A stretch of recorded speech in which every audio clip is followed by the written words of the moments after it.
I'm a conjoined twin, but my parents pretend there's only one of us. Submitted by Rich Cherry Wine. My twin sister and I were born with two heads and one body. One brain is mine, the other is hers. We're conjoined twins. We were really lucky to have survived being born, not just because we're conjoined, but because we were born a little early. All the doctors were prepared to announce our death, but it never came because we made it through the night perfectly fine. And now we've made it all the way to 15. Sally is the name of my sister. She looks a little different, but that's okay. She looks a little bit like a baby corpse, it's okay. She calls herself that and she thinks it's funny because she likes spooky things, sort of small and frail and shriveled. She's smaller than me because we're parasitic twins, but I'm okay with that. She's really smart. Sally always pays attention and knows what to say. A lot of people find us strange, and I understand that, but for us, it's normal. We can't be separated, and we don't want to be. Usually. Sometimes Sally can be a bit of a pain, but she says that's how all siblings feel about each other.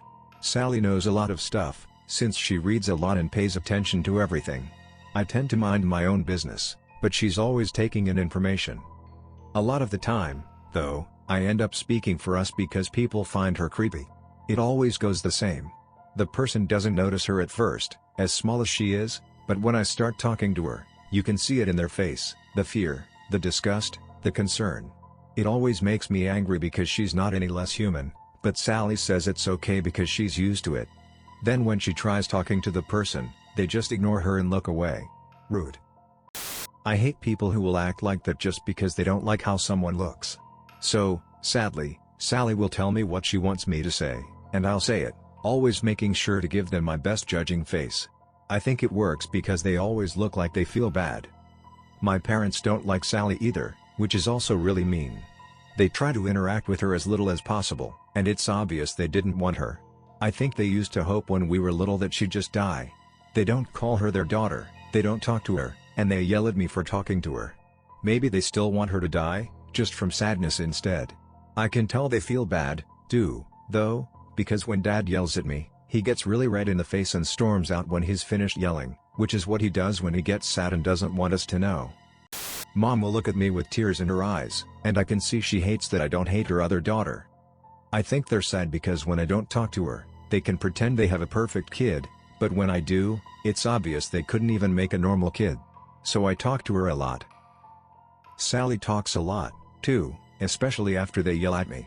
She talks a lot about abuse, which she likes to read about to understand it, and our parents, better, and how even though we're really lucky to have lived this far, what's the point if we're never happy? I also have depression and anxiety, so it's good I have Sally because sometimes I don't know what to do if someone doesn't give me instructions, and Sally always makes sure to give me them when I need it. She also likes to talk about the knives in the kitchen.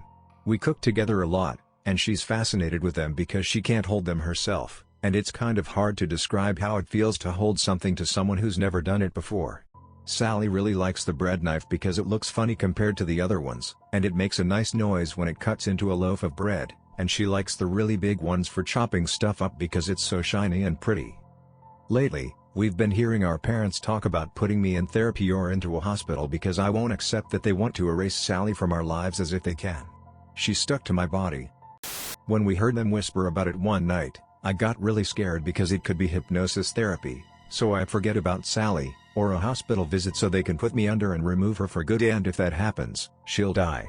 She doesn't have her own organs, besides her own brain.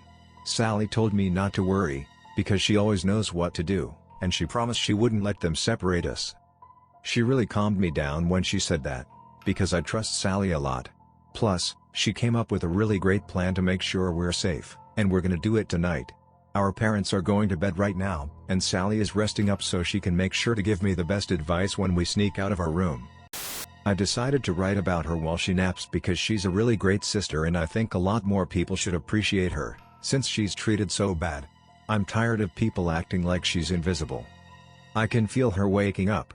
I have to put my phone away now to concentrate. I don't want to cut myself on the big shiny knife while I walk to their room.